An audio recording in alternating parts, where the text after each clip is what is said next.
Bonjour les amis, bienvenue dans notre dernier épisode sous le péché. Je commencerai tout de suite au début avec ça parce que jusqu'à présent, je ne veux pas dire que c'était lourd en soi, mais c'était des choses dures à comprendre, et également très claires et très fortes sur ça, sur le péché, notre chair qui a pourri, le Saint-Esprit, et seulement grâce à lui, on est guéri, on peut arriver dans la sainteté, on peut être édifié, on est déjà saint, on va être édifié par lui. Donc, 2 mots d'encouragement, mes amis, c'est que pendant que tu es en vie, tu peux être pardonné. Pendant que tu es vivant, pendant que tu souffles, le Saint-Esprit, Dieu, Jésus-Christ, comme on a vu, même pour l'Église la plus pourrie qu'il vomit tout le monde qui est dedans, il est à la porte, en train de frapper, comme c'était un malade qui va voir ses amis mourir. Donc, il est là pour vous. Deuxième, ne sentez pas une volonté de plus vivre en soi également.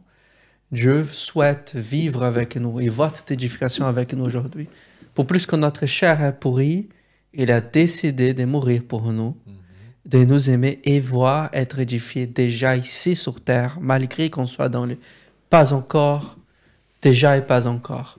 Donc, on a toujours, comme il en a très bien dit dans le dernier épisode, pendant qu'on souffle, on a de l'espérance. Donc, je commençais avec ça, parce que je ne sais pas si vous allez voir jusqu'à la fin de l'épisode, j'espère. Hein? Mais comme c'est le dernier épisode, c'est bien de pouvoir avoir ces petits mots de joie, espérance, qui est donné seulement par notre très bienfait, que c'est Jésus-Christ. Voilà, j'ai pris 2 minutes de l'épisode, excusez-moi, je ne vais pas m'excuser, mais excusez. Mais c'est bien de commencer avec ça.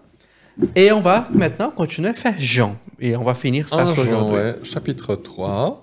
Et là, c'est sans aucune hésitation. Bien-aimés, nous sommes maintenant enfants de Dieu, et ce que nous serons n'a pas encore été manifesté. Le pas encore. Déjà, pas encore. Nous sommes maintenant enfants de Dieu. Tu es enfant de Dieu, je suis enfant de Dieu. On était né à nouveau, on est nouvelle créature. On est nouvelle créature en transformation, mais ce que nous serons futurs n'a pas encore été manifesté. Donc mon corps ressuscité, mon corps glorieux, et ce que je serai complètement, c'est pas encore manifesté, c'est pas encore dévoilé, c'est pas accompli. Nous savons que s'il est manifesté, nous serons semblables à lui, c'est-à-dire que, en français un peu plus courant, nous savons que lorsqu'il reviendra, lorsque Jésus reviendra, qu'il sera manifesté, manifesté en grec, ça veut dire être vu. Je pensais que c'était manifesté le corps qu'on n'a pas encore. Oui, ce que nous serons n'a pas encore été manifesté, parce qu'on ne le voit pas. Et manifesté, c'est parce que Jésus-Christ est venu. C'est ça, Nous savons que s'il est manifesté, c'est pour ça qu'il utilise le même verbe, c'est pas encore manifesté. Nous savons que s'il est manifesté, nous serons futurs, semblables à lui, parce que nous le verrons tel qu'il est. Moi, Jésus, je ne l'ai pas encore vu. Hein. Ouais, nous, on est ce zéro qui croit sans voir. On croit sans voir, mais lorsqu'on verra Jésus de nos propres yeux, nous serons semblables à lui. Et c'est toute cette chose de voir, œil, sagesse. Encore une fois, il y a les yeux. Il y a les yeux. Quand on les verra, on aura pleine connaissance. On sera face à face à lui. Donc, je ne peux pas aujourd'hui prétendre être semblable à Jésus. En espérance, oui. Mais ce que je suis maintenant n'est pas encore manifesté. Et ça, c'est une tension, j'ai envie de dire, qui, si on ne le comprend pas, on peut tomber d'un côté ou de l'autre. Et Jean nous le dit bien ici. Ce que je suis n'est pas encore. Et Dieu l'a souhaité ainsi. Et Dieu l'a souhaité ainsi. Quiconque a cette espérance en lui se purifie comme celui-là est pur. Et ça m'encourage. Ça signifie que qu'est-ce que j'espère ici? J'espère que Jésus revienne. La résurrection des morts. La résurrection des morts. La justice divine. La justice divine. Et j'ai donné, il y a quelques mois en arrière, il y avait beaucoup de jeunes et tout ça, et j'avais compris qu'il y avait une crainte que Jésus revienne. Hein? Et j'ai dit, mais ça doit être... On ne doit pas craindre que Jésus revienne. On ne doit pas avoir peur que Jésus revienne. Au contraire, quand Jésus revient, on sera comme lui. Donc, espérer, l'espérance, c'est quoi? L'espérance, c'est que Jésus revienne, qu'il instaure son royaume. Quand vous avez cette espérance en vous, vous vous purifiez. C'est aussi, c'est ce que la parole dit.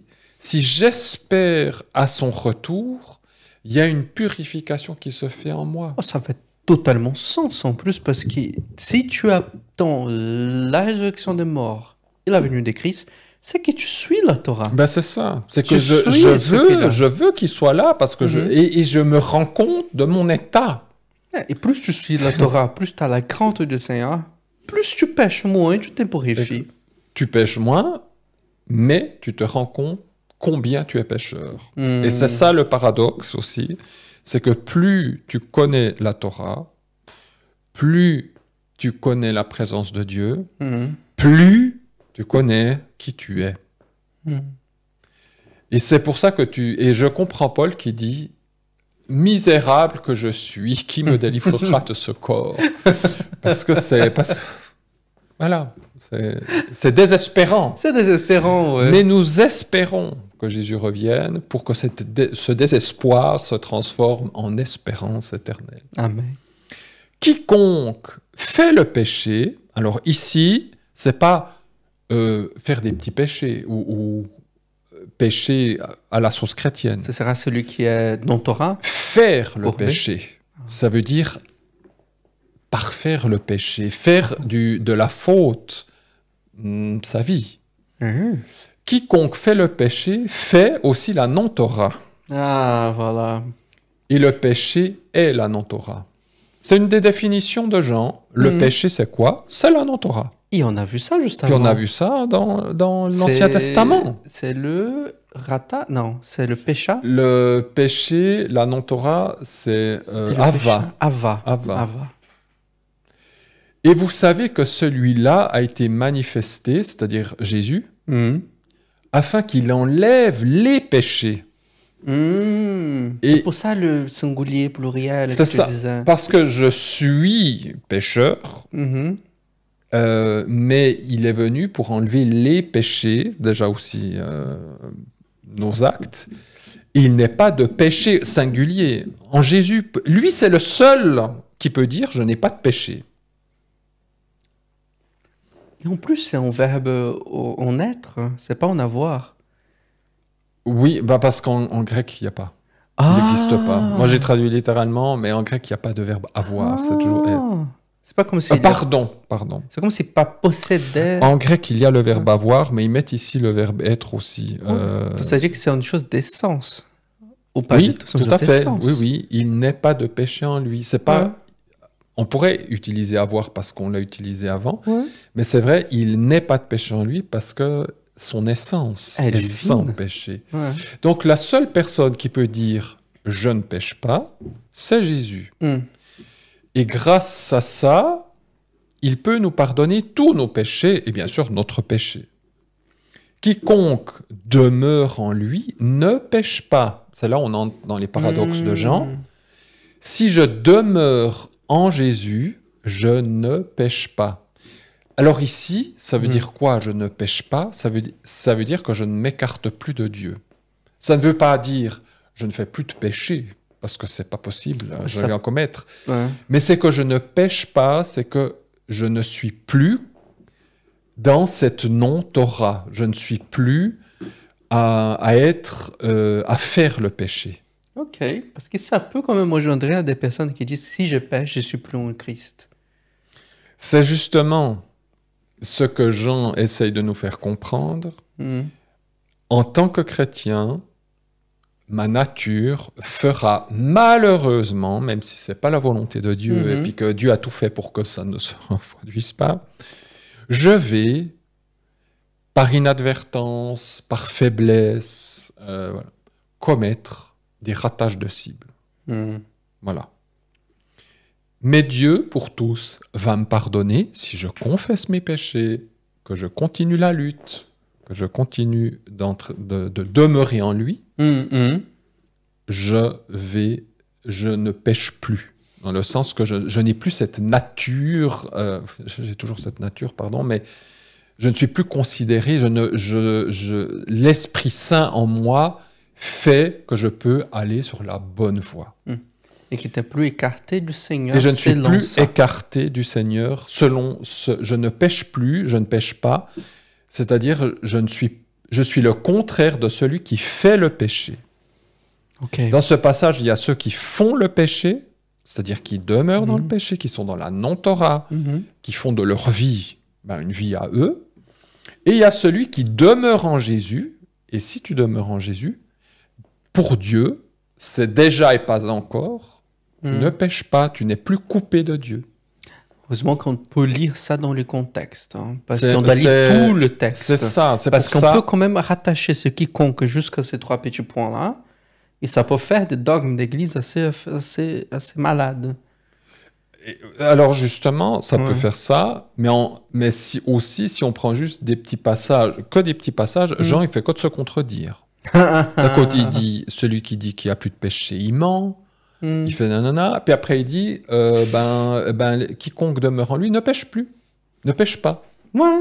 Mais si tu dis, j'ai pas de péché, tu fais Dieu un menteur. C'est quoi l'histoire? C'est ma nature humaine, elle est ce qu'elle est, mais maintenant, quand je suis dans le Messie, je suis en Dieu, je suis plus coupé de lui. Oh. Donc si je suis plus coupé de lui, je ne rate plus la cible puisqu'il est avec moi. Okay. Mais ça ne veut pas dire que je peux pas commettre des fautes. Je vois pourquoi c'est si compliqué. C'est comme essayer de montrer comment le Saint-Esprit, Dieu et Jésus-Christ sont un. C'est que nous, on est dans cette mélange de superposition de toujours et pas encore. Donc, je suis avec Dieu. Ouais. Dieu ne me considère plus comme un pécheur, c'est-à-dire que je suis considéré comme lui, comme un juste. On est racheté par lui. On est racheté parce que le sang de Jésus nous lave, nous purifie, nous pardonne de tout péché. Mais comme on est toujours dans les... Mais tant que je suis dans ce corps, tant que je suis ce que je suis, il est inévitable que je commette des fautes. Je les confesse et je suis pardonné. Et comme ça, on est édifié et on apprend de plus en plus sa parole. On apprend à aimer les autres déjà sur terre. Et c'est ça, c'est la preuve qui montre qu'on est sur la bonne voie, c'est justement qu'on aime. Je ne sais pas si c'est là ou après, où on l'a déjà dit, c'est que on va de plus en plus aimer Dieu, sa parole et notre prochain. Ça, c'est la preuve qu'on est sur la bonne voie. C'est le cœur de l'Ancien Testament. C'est le cœur. Et c'est aimer Dieu de tout son cœur et aimer son prochain comme soi-même. Si on est dans cette voie-là, c'est la preuve on demeure dans Jésus. Allez. Quiconque pêche dans le sens fait le péché, mais pas quiconque pêche des fautes, parce qu'on est humain, voilà. Quand tu dis donc péché dans les chiffres, je veux être pas avec la Torah. C'est sans Torah. Quiconque pêche, qui ne veut être sans la Torah, il ne l'a pas vu et ne le voit pas. Il ne l'a pas connu et ne le connaît pas. Donc on voit bien que dans notre texte, il y a ceux qui font le péché, qui sont sans Torah, et puis il y a ceux qui demeurent en Jésus et qui sont considérés comme plus pécheurs. Là, on est vraiment dans deux camps, soit un, soit l'autre. Celui qui fait le péché, c'est pas pratiquer, un peu une différence. Faire le péché est issu du diable. On a vu se faire quelque part en plus. Oui, c'est parfaire, parachever, c'est sa vie. Il est issu du diable. Alors, car le diable pêche dès le commencement. Lui, il pêche dans le sens qu'il s'est coupé de Dieu dès le commencement. Pour ceci a été manifesté le Fils de Dieu, afin qu'il délie les œuvres du diable. C'est moi le commencement, soit le péché capital, ou même avant, quand Satan ne voulait pas être avec le Seigneur. Et donc, voilà, Dieu nous délivre, il veut nous délier de ces œuvres-là. Quiconque est né et continue de naître, encore du parfait, Ouais. naît de Dieu, ne fait pas de péché. Voilà l'explication ici. Ne fait pas de péché. Pas des péchés, mais il ne fait pas de péché. Il ne peut plus pratiquer dans sa vie la non-Torah, vivre comme le diable veut que tu vives. Il ne veut pas, il n'arrive pas à parfaire ce que le diable souhaite. Il ne peut pas parfaire ce que le diable, puisqu'il vit en Dieu. Parce que la semence de Dieu demeure en lui, il ne peut pas pécher. Alors, si on prend ça comme ça, on dit « Ah, ben voilà, je pêche plus ». Mais rappelons que Jean commence son évangile en disant « Celui qui dit « J'ai pas de péché », il fait de Dieu un menteur ». Donc, il ne peut pas pécher, ça veut dire que quand je suis en Dieu, je ne peux pas m'éloigner de Dieu. Je ne veux pas m'éloigner de lui. Et quand tu es avec Dieu, c'est parce que tu aimes le Seigneur, tu cherches sa parole. Donc, ça va montrer que tu ne vas pas voler quelqu'un. Tu vas pas... Normalement. Tu ne vas pas aller droite à gauche... et commencer à coucher avec des personnes parce que tu en as une morale que le Saint-Esprit t'aide à avoir. C'est ça. Exactement. Si tu fais ces problèmes, bien sûr, si tu fais ces problèmes et tu ne te réponds pas, ça montre que tu parfais le péché du diable. Mais si tu réponds, tu cherches la communauté, tu cherches à être avec lui, tu n'es pas en train de parfaire, ça devient un ratage des cibles. C'est ça, on fait la vérité. Ah, voilà. On parfait la vérité. Parfaire la vérité ou parfaire le péché. C'est deux camps. Ouais, c'est donc ce que tu fais avec le péché en soi. Si tu les prends, tu ne les caches pas, tu montres Seigneur, demande de l'aide si tu as besoin.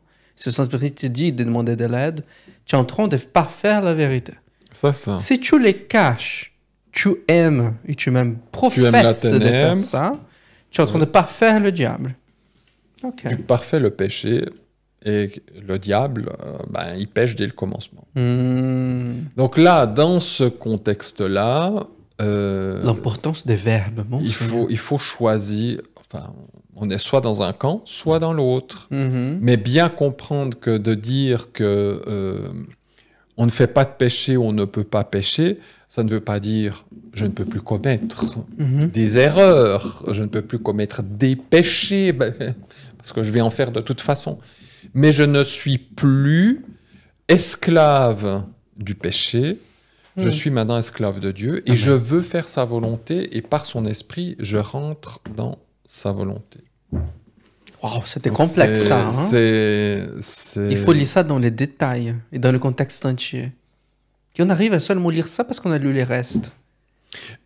C'est complexe ça. Oui, après, j'encourage aussi les auditeurs à lire tout genre, parce que tout j'ai pas tout mis, mais après il y a aussi des choses qui expliquent ce que je dis avant et après. Ouais, mais je peux voir pourquoi il y a des personnes qui deviennent agnostiques avec ça. Si je coupe ça. Alors, si on prend que des petits bouts comme ça, on peut devenir agnostique. Agnostique, gnostique. Gnostique. Gnostique, oui, gnostique. Oui, oui. Ouais, si je suis en Christ, je ne peux pas pécher, donc je peux dire alors ça. C'est vrai, ça c'est les gnostiques qui disent « je ne pêche plus, je ne pêche pas ». Mais ils non, pas lu les restes. C'est celui qui est né de Dieu qui ne pêche pas. C'est-à-dire pécher dans le sens d'être coupé de Dieu, de rater la cible constamment, parce que je suis coupé de Dieu. Parfaire ce que le diable souhaite. Et puis parfaire le péché, faire le péché, c'est faire du péché sa vie. Ah, voilà. Parce qu'on va tous faire du péché, si on parle couramment. Pratiquer. On dira pratiquer le péché. Malheureusement, on peut être chrétien et pratiquer le péché, ce qui n'est pas bien. Ce qui, comme on vient de voir, on ne va jamais échapper ça non plus, Yann. Mais justement, dans la théorie, on peut, mais dans la pratique, bon, si quelqu'un peut nous mettre en commentaire, depuis que je connais Jésus, je ne pratique plus je n'ai plus jamais noté. On aimerait bien savoir combien... Si, il note, ça c'est l'Antichrist. J'ai quand même entendu cette dame qui dit « je pêche plus ». Peut-être qu'elle a lu ça. Peut-être qu'elle a lu ça. Mais elle ne le disait pas dans ce sens-là. Disait, je pense que c'était plus perfide, parce qu'il dit ça dans une église théologique. Allez, on y va. Alors, là, c'est dans... Le premier, c'est 1 Jean 2, c'est là au premier, c'est une phrase. 1 Jean 2, 6. Et après, c'est puis, le reste. 3, 20. Attends, il faut que je vois... 1 Jean 3, 23. Et celui-ci... 1 Jean 2, 6. Oui, c'est juste. Ok. Genre, celui qui affirme demeurer en le Messie doit aussi vivre comme il l'a lui-même vécu. Ouais, voilà. Quand il dit demeurer, Voilà. je demeure, bah, c'est de vivre comme il a vécu. Ouais. Alors, Qui a évidemment, réussi? qui peut vivre comme Jésus a vécu? Alors là, si quelqu'un peut dire, ah moi, alors je vis exactement comme Jésus, personne. Ça ne peut pas dire non plus qu'on peut ne pas tenter. Il faut tenter. Tout à fait. Mais ça veut dire, je veux vivre comme lui a vécu. Mhm. Je veux suivre sa voie. Avec toute notre faiblesse, avec encore tous nos biais, tous nos trucs tordus. Mais c'est... Et le Messie connaît nos cœurs, il connaît nos cœurs, il connaît... Et il Donc- est content qu'on fasse ça. Et c'est ce Il qu'il s'est veut. tué pour ça. C'est ça. Il s'est tué. Il s'est sacrifié, il s'est donné pour Il ça. s'est fait tuer. Et celui-ci est son commandement. Voilà le commandement de Voilà. Jésus. Ouh, les commandements nouveaux. Allez. Que nous croyons au nom de son Fils Jésus le Messie. Je trouve simple. Alors, croire, ça ne veut pas dire « Ah, je crois en Jésus ». C'est « Je crois » dans le sens croire, c'est avoir confiance, être fidèle. Hein. Voilà. Croire au nom de son Fils Jésus le Messie et que nous nous aimions les uns les autres. C'est aimer son Dieu de tout son cœur, de toute son âme, de toute sa force et son prochain comme toi-même. C'est le cœur de la Torah. Ah, Le cœur de la Torah. Torah, de la Bible entière. Donc, Ouais. si nous marchons sur cette voie, nous sommes certains de suivre son commandement. C'est beau parce qu'il l'englobe en plus. Commandement, commandement. Paf, c'est pile au milieu. Oui, comme il nous a donné son Très commandement. hébreu, Oui, ça, commandement, hein. commandement. Tout à fait. C'est Ouais. une inclusion. C'est une comme on inclusion. dit. Ah, Tout pas à fait. mal. Et celui gardant ses commandements demeure en lui et lui en lui. Alors, évidemment, Et lui en lui. Ok. les traductions, généralement, ils mettent Dieu pour que, comme ça, il n'y ait pas de confusion. Celui qui garde, qui reste dans ses commandements, qui garde, qui les pratique, demeure en lui, c'est Dieu, Jésus, l'Esprit Saint, on met un peu qui on veut, j'ai envie de dire, Donc en moi, Dieu. je Il y a- demeure en tu Christ. demeures en Christ. Un L, je l'ai mis L majuscule pour montrer que c'est Dieu. J'ai littéralement été agreffé, je reste C'est seul. ça, je demeure, j'habite en lui, et lui en lui, donc, et lui en moi. Ouais. En Christ, en moi, avec le Saint-Esprit. C'est ce que Jésus dit en Jean. Hein. Moi, je suis en lui en moi, et puis moi, je suis en eux en toi, enfin, etc. Tous ces poupées russes qu'on met tout dans les sens. Et en ceci, nous connaissons qu'il demeure en nous. Ah, comment est-ce que je sais que Dieu demeure en moi? De l'esprit qu'il nous a donné. Je pensais que c'était pas les fruits, non? Alors, évidemment que c'est la conséquence, mais je sais si l'esprit habite en moi ou pas. Ça, il n'y a que moi qui sais. Ah. Et comment est-ce que je le sais? Alors, il y a le fait, l'amour, la joie, la paix, la patience, la voilà. bonté, la bienveillance, c'est la preuve La preuve. que l'esprit habite en moi. Mais quand je suis dans l'intimité avec Dieu, que je le prie, que je sais que l'esprit me parle. Moi, personnellement, quand je lis la Bible, je suis comme dans une bulle. C'est pas, je lis la Bible comme je lis un roman, c'est intellectuel. Oui, alors il y a aussi de l'intellectuel, parce qu'il faut réfléchir. Puis voilà. Mais je suis dans une discussion avec Dieu. Je sais que Dieu est là et que je discute avec lui. J'ai mais c'est une conviction que j'ai moi. Je peux pas la prouver, mais moi je sais. Donc tu dis pour les internautes qui nous regardent là, par exemple, pour qu'ils puissent savoir qu'ils ont le Saint-Esprit en eux. C'est nos convictions personnelles. C'est aussi, c'est d'abord une conviction personnelle. C'est pas moi qui vais dire je sais que l'esprit. Donc il faut pas chercher quelqu'un qui valide ça pour eux. Et il y en a les fruits qui vont te montrer que tu es plus amoureux, Tout à fait. que tu aides les autres, que tu as plus de patience.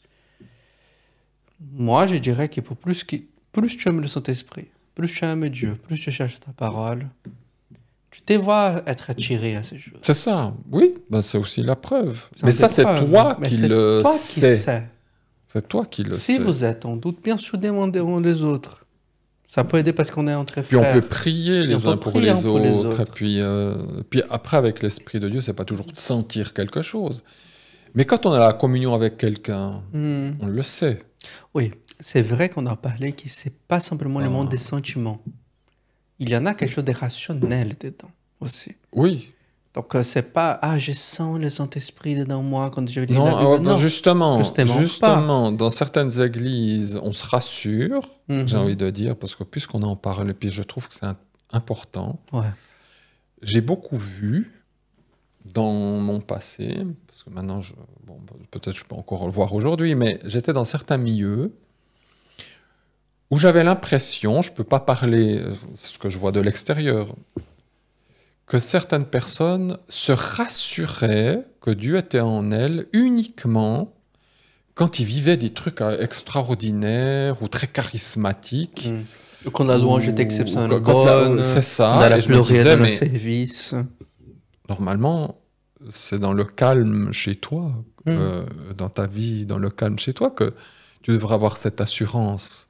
C'était comme te dire, ah, là, je sais que Dieu a parlé, ou je sais que... Oh, Yann, corrige-moi, et pense avec moi. Si quelqu'un cherche le Seigneur, cherche sa parole, cherche sa vérité, c'est déjà en signification qu'il y a le Saint-Esprit chez lui. Et c'est pas un sentiment. C'est une chose rationnelle. C'est rationnel, mais il y a une attirance. Il y a une attirance. Et ça, c'est peut-être plutôt le côté sentiment. Oui, ça, je suis d'accord. Mais il y a une volonté, c'est justement d'aller à la lumière. Celui qui aime aller à la lumière, il est en bonne voie.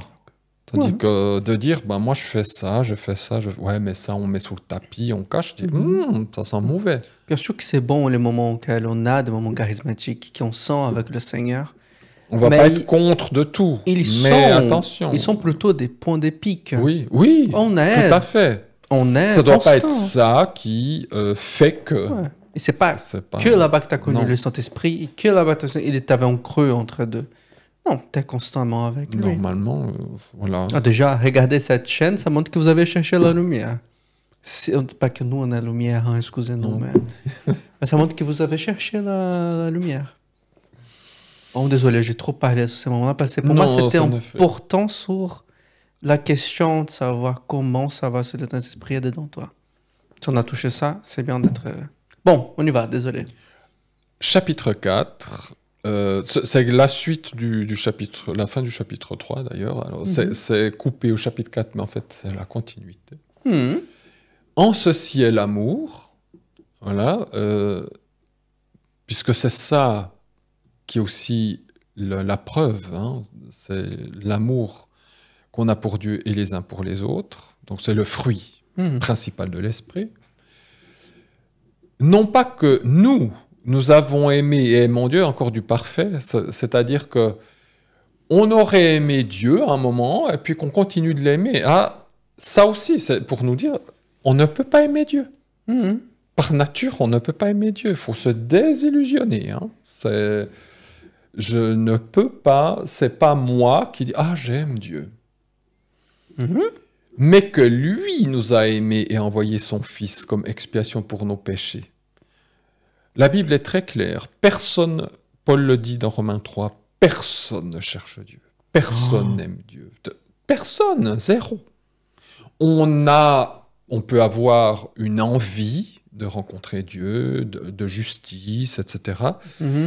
Mais avoir cette relation d'amour de Dieu, être attiré par lui, faire sa volonté, ça ne peut nous être donné que par l'Esprit de Jésus. À la fin, on a connu comment aimer Dieu par le Saint-Esprit et par Jésus-Christ et par sa Torah.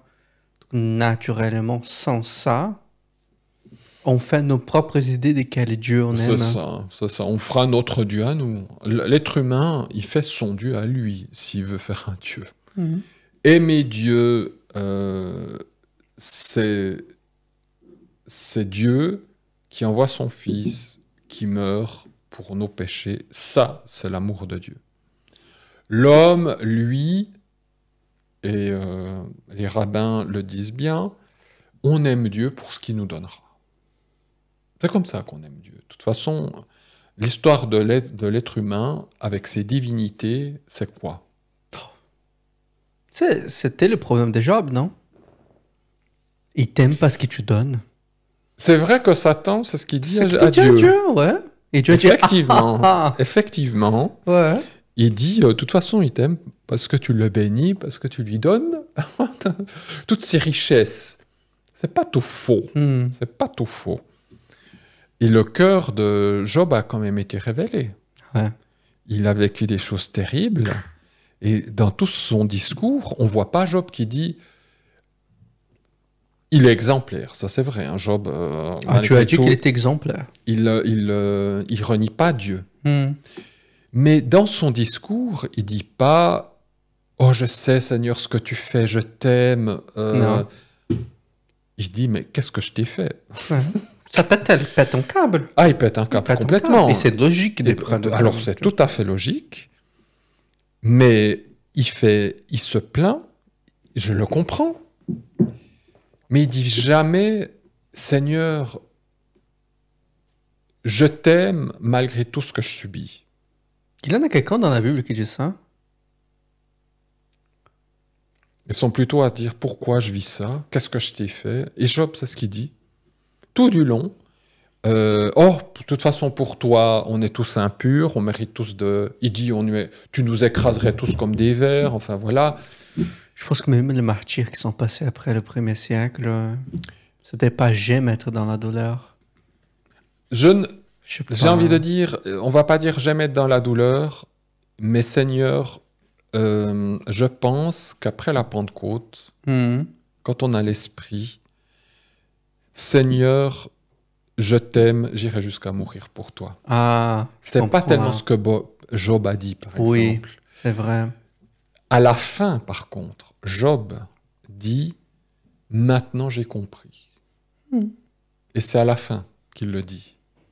Donc, en ceci, Job reste exemplaire. Hein, on ne va pas dire, parce que même beaucoup de chrétiens ne vivraient pas 5% de ce que Job a... 5 minutes même. Même 5 minutes ce qu'il a vécu. Mais quand même, Job, à la fin, dit « Avant, j'ai entendu parler de toi. » Hein, j'ai entendu parler de toi. Je savais beaucoup de choses de toi, j'ai même vécu comme il fallait. Maintenant, mon œil te voit. Il y a une réalité tout d'un coup qu'il a vécue à travers cette souffrance. Donc, naturellement, aimer Dieu comme c'est dit ici, c'est pas naturel. Hein. Je comprends maintenant.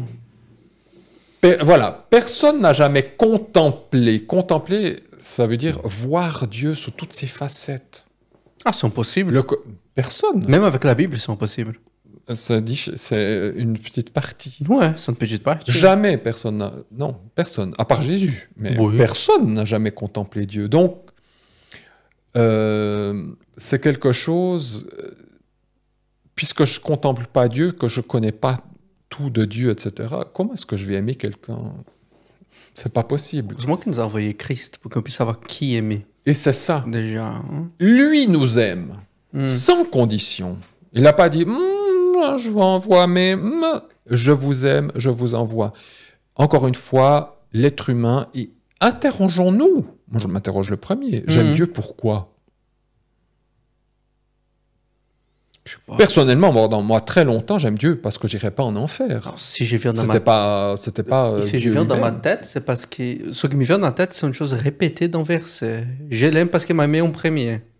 C'est la première chose qui me vient dans la tête là. Je l'aime parce qu'il m'a mis en premier. C'est ça. Hein? C'est ça. Parce qu'il nous a aimés en premier. Oui, c'est ce qu'il dit ailleurs. Ailleurs, mais hein? c'est parce qu'il nous a aimés lui le premier. Ouais, c'est pas que je pense que je l'aime à cause de ça, grâce à ça. Mais voilà, même ça, je l'aime parce que il m'a aimé en premier. C'est ça. Il m'a aimé le premier, donc je l'aime. Si nous nous aimons les uns les autres, Dieu demeure en nous. S'aimer les uns les autres, encore une fois, ça ne peut exister que par l'Esprit de Dieu qui vit en nous. Si nous nous aimons les uns les autres, Dieu demeure en nous. Et ça, je dis, alléluia, ça c'est la preuve. Si on s'aime les uns les autres, c'est la preuve que Dieu demeure en moi. Je dois avoir alors cette sécurité de dire « Oh, Seigneur, merci. Parce que si tu demeures en moi, tout est pardonné. Ça veut dire que je veux faire ta volonté. Et si je dois tomber, je confesse et on continue. » En portugais, on dit une chanson qui pour moi je mets dans ma tête. Ta présence, ça suffit. Donc, si tu es là, oui. c'est suffisamment. Donc c'est pareil. S'il demeure en moi, tout est fait. C'est ça. Et son amour a été mené au but et a été mené au but et est continuellement mené au but en nous encore du parfait. C'est que son amour a été mené au but et continue d'être mené au but. On n'arrive pas au but. C'est pour ça qu'il est mené au but et il continue d'être mené au but. C'est du parfait encore. Et même en grec, c'est du parfait rallongé, on peut dire comme ça, parce que il sous-entend que c'est un long processus. C'est un parfait qu'on appelle périphrastique. Ça veut dire que c'est un lourd parfait, qui veut dire que c'est mené au but, mais c'est continuellement mené au but. Donc ça nous prouve encore une fois que c'est un processus, la mener au but. Si on voit qu'on va voir le processus même dans la résurrection. Donc c'est une chose longue. C'est long. Et d'ailleurs, je mets le verbe ici, teleio, qui veut dire être mené au but à la perfection. C'est qu'on ne sera jamais à la perfection tant qu'on est dans nos corps. Et dans Jean 17, il dit « Moi en eux », c'est ce qu'il dit là, « Moi en eux et toi en moi », afin qu'ils soient continuellement, parfaitement, c'est le même verbe, qu'ils soient continuellement, parfaitement unité. Continuellement, c'est quelque chose de processus, et qu'ainsi le monde reconnaisse que tu m'as envoyé et que tu les as aimés comme tu m'as aimé. Le parfait là-bas, c'est des parachèvements? Ou c'est un parfait comme on dit aujourd'hui? Le parfaitement, là. Non, justement, ce continuellement, comme moi j'ajoute, c'est justement un parfait périphrastique. Okay. C'est dans la durée. C'est quelque chose qui prend du temps d'être dans cette unité. Ça prend... C'est un travail long du Saint-Esprit. Mais dès qu'on l'initie, on est dans la bonne voie. Faut pas attendre. C'est pas j'y suis pas. On y arrive tous. Là où le processus, il est aussi joyable. Le processus se fait. Chaque chose, peu à peu, est nouvelle. On a combien de pages encore, mon ami? C'est ici. C'est la fin? Ah, ok, cool. On peut faire dans cet épisode. Oui, mon Dieu, c'est vrai, tout à fait. Nous allons rapidement au chapitre 5. Allez. C'est le dernier chapitre 5. On ne sent pas. Si quelqu'un voit son frère... Alors voilà, on finit l'évangile de Jean en disant « Si quelqu'un voit son frère péchant un péché,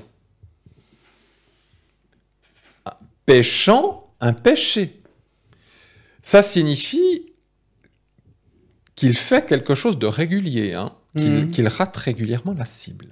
Parce qu'on n'est tous pas guéris pour tout, Ça montre que c'est quand même mon frère en Christ. Et c'est un frère en Christ, bien sûr. C'est pas, comme on a vu le verset dernier, non, c'est pas quelqu'un qui fait le péché dans le diable. C'est un frère, son frère, qui pêche un péché qui n'est pas vers la mort. Ça veut dire, là aussi, un péché qui ne t'amène pas à la mort éternelle. Ok, je comprends. Voilà, parce que, ma foi, y a des choses que tu n'as pas encore comprises, que tu as de la peine à te délivrer de quelque... Enfin, c'est pas toi qui te délivres de toute façon. Ou le péché impardonnable. C'est pas le péché impardonnable. Non, c'est lui qui va à la mort, c'est par exemple le péché impardonnable. C'est ça. Ouais. Et j'aime ce passage où on traduit jamais, je crois qu'il n'y a pas de traduction qui traduise comme ça, littéralement c'est « Il demandera et il lui donnera la vie ».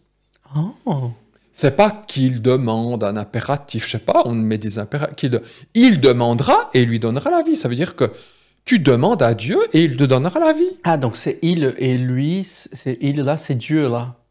Il demandera, c'est le frère qui voit. Moi, je vois un frère qui commet une faute régulièrement. Donc je demande au Seigneur. Je demande et le Seigneur lui donnera la vie à ce péchant. non vers la mort. C'est-à-dire qu'il ne commet pas le péché impardonnable. Donc, tous les autres péchés, Dieu va lui donner la vie. Et on peut donc intercéder en vie pour ça. C'est ça. Et c'est pas on peut, il demandera. J'aime ce il demandera, c'est il demande et Dieu te donne. C'est pas peut-être, éventuellement, demande et Dieu donne. Oh. Il y a un péché vers la mort. Ah. Et ce n'est pas pour celui-là que je dis de demander. Ok. Alors quand il dit je dis, ça veut dire je vous donne un avis, ça ne veut pas dire un commandement. Ah. C'est quoi le péché vers la mort? C'est le péché contre le Saint-Esprit. C'est le péché qu'on voit dans les évangiles. Ça veut dire qu'il peut y avoir des personnes qui disent le Saint-Esprit, je n'en veux plus, avec Dieu c'est terminé, même pour moi Jésus c'est Satan, enfin, voilà, tout un grossier truc. On pourrait se dire, ben, c'est foutu. Pour lui, c'est fichu, c'est fini. Alors Jean dit, on ne sait pas vraiment. On ne sait pas vraiment. Peut-être qu'il est encore récupérable.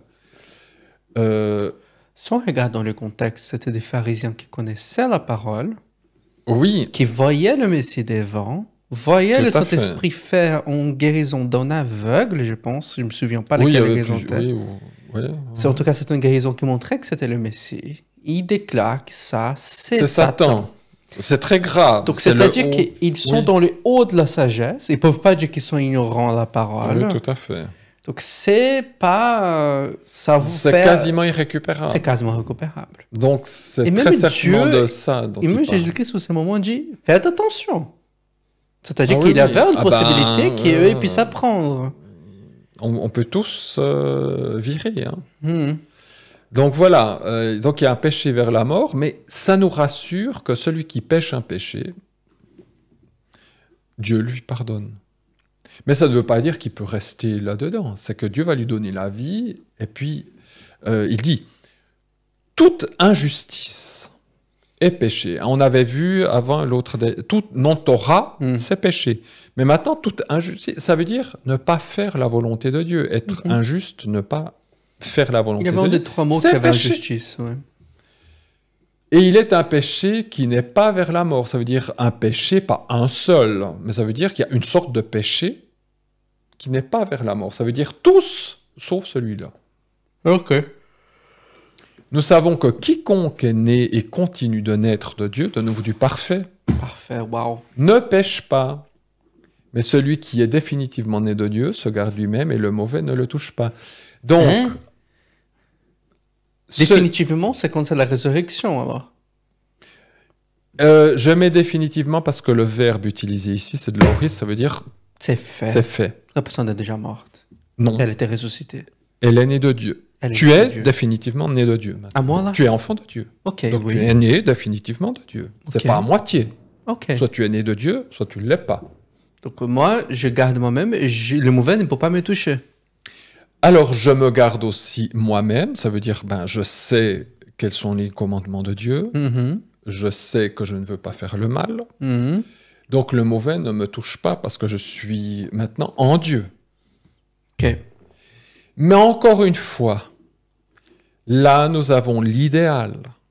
Ah, ok. Celui qui est né compte et continue de naître de Dieu. Une évolution, un trajet, Oh. une marche. Mhm. Mais en même temps, je suis définitivement né de Dieu. Je suis enfant de Dieu, mais ce que je suis n'est pas encore manifesté. Ah. Ça reprend ce qui a été dit avant. Ah, je pensais qu'avec le mais, c'était maintenant sur terre, après ressuscité. Comme je vois deux choses, pas deux choses différentes, je vois Non, deux... ça n'aurait pas de sens. Ça aurait C'est pas pour de dire, sens. bah, celui qui est mort, tant mieux, hein, celui qui est mort. Ouais. Voilà. Mais là, on parle pas de gens morts. Enfin, oui, peut-être mort à sa chair. Je sais. je Voilà. comprends. Ok, ça fait pas... Ok, je comprends maintenant. Je suis définitivement né de Dieu, puisque je suis enfant de Dieu. Ce que j'en dis, vous êtes enfant de Dieu. Maintenant, vous êtes enfant de Dieu. Donc, vous êtes né de Dieu. Ok, Point. donc ici c'est toujours le pas encore. Vous êtes protégé de Dieu. Mhm. Vous voulez vous garder de la faute. Vous voulez vous garder pour Dieu. Mhm. Mais en même temps, vous êtes en train de naître, toujours en train de naître, continuellement en train de naître, même si vous êtes définitivement, il y a quand même une évolution. Et on est toujours capable de commettre... voilà. Mais il y a cette assurance que nous sommes coupés du mal. Satan ne peut pas nous toucher. Nous, on reste enfants de Dieu. Ça me fait rappeler une petite histoire du peuple de Dieu quand il sort du désert, où Balak demande à Balaam de maudire le peuple de Dieu. Est-ce qu'Israël était sans péché? Est-ce qu'ils étaient tout bien obéissants, etc. Et puis Dieu dit à Balaam, tu peux pas maudire parce que je le garde. Eh bien, nous, c'est pareil. C'est ce que Jésus nous donne aussi dans le Notre Père. Délivre-moi du mal, garde-moi du mal, de la tentation. Ça ne veut pas dire je ne serai plus tenté. Ça veut dire garde-moi de la tentation, délivre-moi du mal, que je ne sois plus sous ta protection et que le mal fasse de moi ce qu'il veut. Mais on sera toujours tenté, on aura toujours des problèmes. Mais maintenant, nous sommes en Dieu gardés. Ok. Pourtant... On doit vraiment lire la lettre en entier. Et il faudra lire tout le chapitre 5. Parce qu'on peut également couper ça et si on prend des petits passages, on fait ce qu'on veut de nouveau. Donc, tu vois ton frère péchant un péché, donc on s'aime les uns les autres, on prie les uns pour les autres, on se garde du mal les uns les autres. Ça, c'est l'idéal, mais en soi, dans la vie pratique de l'Église, il y aura toujours des gens qui pêchent, des gens qui font le mal, des gens, etc. Et on prie les uns pour les autres. On demande au sang de Jésus de couvrir ses péchés. On va voir son frère, on dit, tu as commis quelque chose qui n'est pas correct, il faut changer, etc. Donc... Avec amour. Avec amour, bien sûr. Donc nous sommes nés de Dieu, mais on continue de naître de Dieu. Donc il y a un trajet. Chaque chose devient de plus en plus nouveau, mais je suis déjà enfant de Dieu. Donc ça, de nouveau, ces tensions entre déjà, pas encore. Dans Hébreux 6, c'est aussi le péché vers la mort, à mon humble avis. Si nous péchons volontairement, alors dans pécher volontairement, c'est pas commettre une faute, comme ici, péchant un péché qui n'est pas vers la mort. Comme rater la cible. C'est toujours rater la cible. Rater la cible. Ces passages. Ici, c'est pécher, toujours du présent, continuellement pécher, volontairement. Là, c'est vraiment le terme utilisé ici. Et ce terme volontairement, ça veut dire de plein gré, avec ardeur. C'est pas je pêche parce que j'ai une faiblesse, parce que je suis tombé, c'est volontairement, j'ai envie. C'est une volonté, c'est de plein gré. J'ai consciemment choisi de pécher et je veux continuer de vivre dans le péché. Donc il n'y a pas une chose de repentance après. Non, il n'y a pas de repentance et c'est une volonté... je vais donner 2 passages qui nous expliquent le volontairement. C'est le faire, j'ai envie de dire, avec joie. Après avoir reçu la pleine connaissance de la vérité. Donc ce sont des chrétiens qui ont reçu la pleine connaissance de la vérité. Il ne reste plus de sacrifice pour les péchés, mais une terrible attente du jugement et l'ardeur d'un feu qui va dévorer il devient adversaire de Dieu. C'est fini pour lui. Mais pour rentrer dans cette voie-là, il faut vraiment se détourner. Il faut refaire le péché, faire le péché, retourner vers le diable. Le parachèvement de la volonté du diable. C'est ça. Le volontairement, on le voit ici, 2 autres passages seulement dans l'Écriture. Dans Philippiens 19, « Je n'ai rien voulu faire sans ton avis, afin que ton bienfait ne soit comme selon une contrainte, mais selon un plein gré. » Le volontairement, ça veut dire je n'ai aucune contrainte, j'y vais de moi-même et j'aime ça. Dans 1 Pierre 5, 2, soyez bergers du troupeau de Dieu chez vous, en veillant sur lui, non par contrainte, mais de bon gré. Ça veut dire que ce que je le fais parce que j'aime le faire. Selon Dieu, et non pas pour un gain honteux, mais avec ardeur. De bon gré, c'est avec ardeur, hein, avec zèle. Donc, celui qui pêche volontairement, c'est qu'il le fait avec zèle, avec ardeur. Donc, ça sert par exemple quelqu'un qui aime tromper les autres. Il fait ça avec ardeur. C'est ça. Et j'ai du plaisir à commettre ces choses-là, sans repentance. Donc, celui qui retourne dans cette vie-là, qui pêche volontairement, qui se coupe de Dieu, et qui, c'est fini. Hein. C'est vrai qu'après avoir connu Christ, après avoir connu tout ça, après avoir goûté la communion ensemble. Et ça, lisez aussi la suite de ce passage, parce qu'il explique bien. Qui a connu l'esprit, qui a connu les choses à venir, et qui se détourne de tout ça, c'est aussi le péché vers la mort. Si une personne a choisi ça,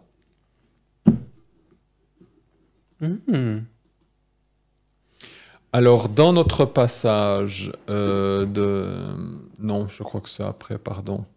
Je voulais juste voir en grec la différence entre apostello, qui veut dire être envoyé, ce qui donne en français l'apostolat, d'être un apôtre. Hein. Okay.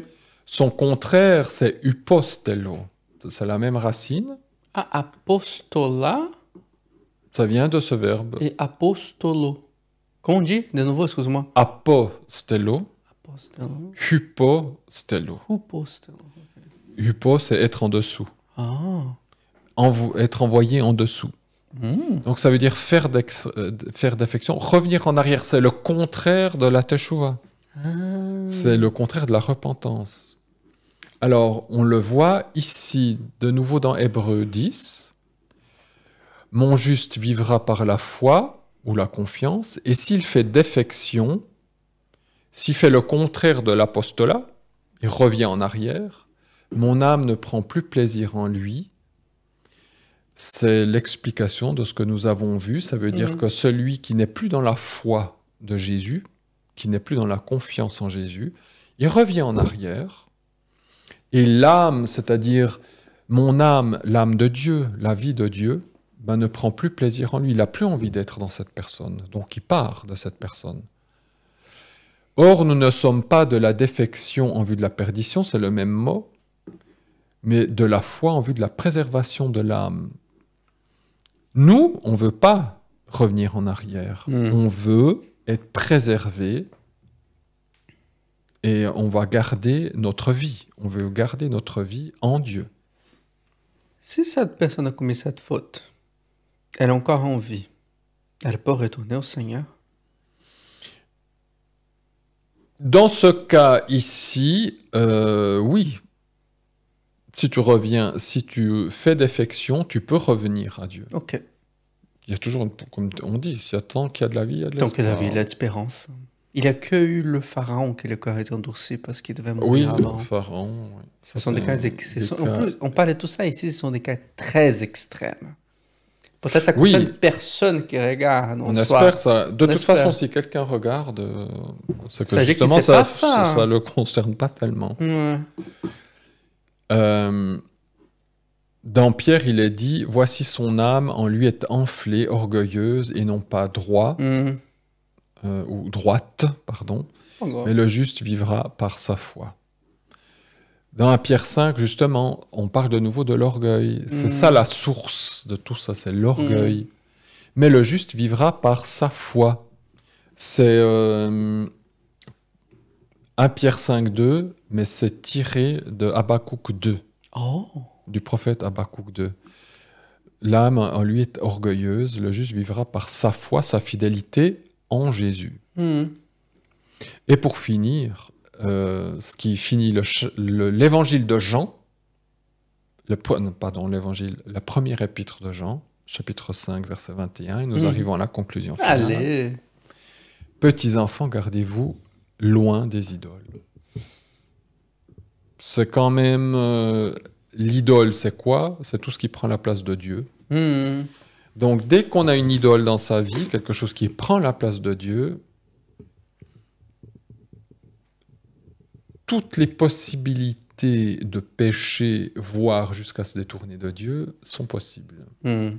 C'est si Jean termine avec ça, c'est parce qu'à mon avis, il veut dire c'est le nœud du problème. Et quand on parle d'idole, on ne parle pas que des petites statues. C'est tout ce qui pourrait prendre la place de Dieu. N'importe quoi. Le travail, une drogue, la drogue, un influenceur, les femmes, les hommes,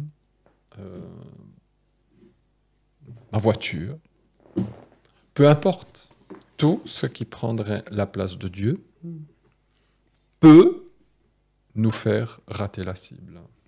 Donc c'est pour ça, gardons-nous des idoles, profitons de la vie, de tout ce que Dieu nous a donné dans son cadre, mais ne faisons pas de cette vie, ou quoi que ce soit de cette vie, une idole.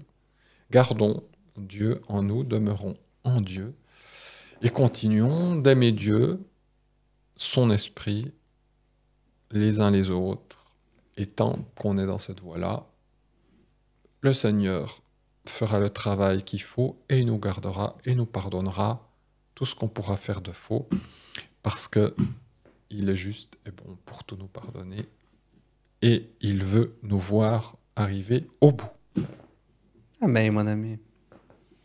Les amis, merci beaucoup pour avoir soutenu l'épisode, de soutenir, voir tout ça avec nous pendant ces derniers 5 épisodes. C'était des épisodes beaucoup plus longs qu'on souhaite. Hein? Oui. Donc, pardonne-nous de ce péché. En tout cas, cet épisode ici, ça arrive dans sa... Je pense que ça a déjà dépassé 1 heure, l'épisode, maintenant. C'est affreux. C'est pas affreux, mon ami. Enfin, non, c'est pas affreux, mais... Je préfère qu'on parle tout, que rien ne soit coupé, et que tout soit accessible. Oui, hein. c'est vrai. Et de toute façon, les gens, ils peuvent couper, revenir, etc. Nous, on est obligés de le faire... Nous, on a la dalle maintenant. Nous, on a la c'est dalle, presque oui. minuit maintenant. Je me demande qu'est-ce que je vais manger.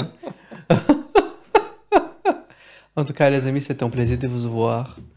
Les prochaines sessions, ça va être le séminaire de la dogmatique chrétienne. C'est-à-dire que normalement, si Dieu bénisse, la semaine prochaine, on se voit pour ce séminaire le samedi, au soir, toujours à 14h. Si vous êtes intéressé, et cherchez dans nos Instagram, envoyez un email qui est ici un lien. Demandez à avoir l'accès pour pouvoir payer, avoir les documentations nécessaires. Parce que ça, c'est un aboutissement des années des études de mon cher ami. Et c'est presque, je ne veux pas dire que c'est au sommet de tes enseignements, mais c'est quand même un pavé que tu montres à nous. C'est comme les 7 églises, c'est au sommet des enseignements de 20 ans d'études que tu en as dans ton dos. Donc, hâte de vous voir là-bas aussi. Et, comme tu as dit, je ne vais pas en rajouter davantage, mais pendant que vous respirez, il y en a du pardon, mes amis. Cherchez le Seigneur. Ça vaut la peine de vivre cette vie avec Dieu. Le cherchez toujours. Et cherchez une église autour de vous qui soit bonne dans la communion, comme on vient de dire. Et dans la parole. Et dans la parole, c'est deux choses. Si la parole est bonne, la communion est bonne, les personnes peuvent être pourries dedans, sincèrement. Elles ne vont pas être pourries en soi, mais parce qu'ils cherchent. Il y aura toujours des personnes. Il y aura toujours. Il y aura des problèmes, il y aura de la place. Aucune église etc. est parfaite. Aucune église est parfaite. Les 7 églises de la Bible, aucune d'elles était parfaite. La défaite était la plus proche. Mais... En tout cas, content de vous avoir vu. Merci pour votre tenue jusqu'à présent. Et au séminaire la semaine prochaine. Au revoir. À bientôt.